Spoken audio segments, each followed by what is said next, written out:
शेतकरी मित्रांनो नमस्कार, शुभप्रभात. बघा सूर्य हा जवळ आलेला आहे. आता वाजले सकाळचे 7:30 आणि आपण आलेलो आहे लोणी येथील परसोडा गावामध्ये. आणि हे पावडे सरांचं शेत आहे. आपण इथे आता सकाळी सरांची व्हिजिट राहिली होती. आता 7:30लाच आपण इथे पोहोचलेलो आहे. सर यायचे अजून. सरांच्या आंबा बहाराचं नियोजन चालू आहे. पूर्ण पानं आता बघू आपण. पानं आपण ट्रेसमध्ये हळूवार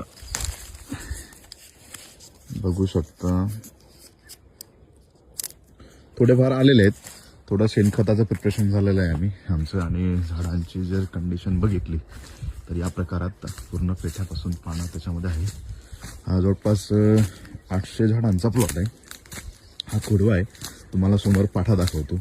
मागल्या वर्षी इथे थोडं लेट झाल्या कारणास्तव आपण इथे अपेक्षित एवढा माल घेऊ शकलो नाही, पण झाडामध्ये सुधार खूप छान घेतलेला आपण आणला आहे.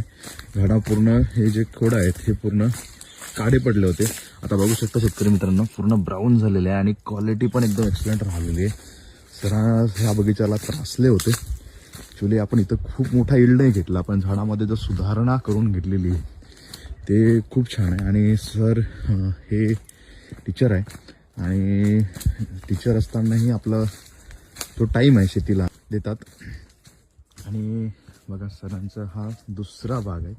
हा थोडा म्हणजे डाऊन आहे आणि याच्यामध्ये पानगड भरपूर प्रमाणात झाले. बघू शकता पानगडीचं प्रमाण आहे.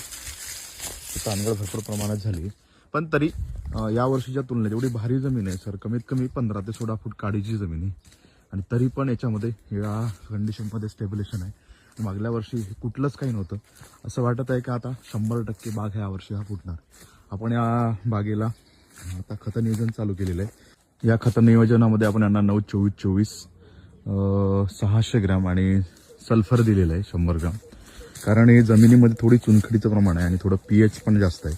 त्यामुळे इथे आपण 10-26 DAP पोटॅश असं काही वापरत नाही, कारण या खतांचा थोडा pH जास्त असतो. आणि जे 9-24-24 हे न्यूट्रिशन बेस्ड खत आहे आणि त्याचा pH पण कमी असतो.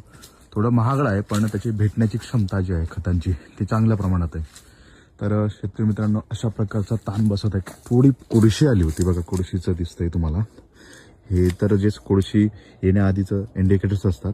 अशा प्रकारे नारंगी कलरचे तुम्हाला डॉट्स दिसतात. कालांतरानं आता त्यालामधून थोडासा तुम्हाला गर निघालेला दिसून असेल. हा दिखव. हा तर बाकीचा दव आहे, पण ह्याच्यामधून थोडा गर निघतो डिंकसारखा. तर शेतकरी मित्रांनो घाबरायचं कारण नाही. हा त्याची शेवट असते. आणि शेतकरी मित्रांनो, आंब्या बहाराचं नियोजन स्टार्ट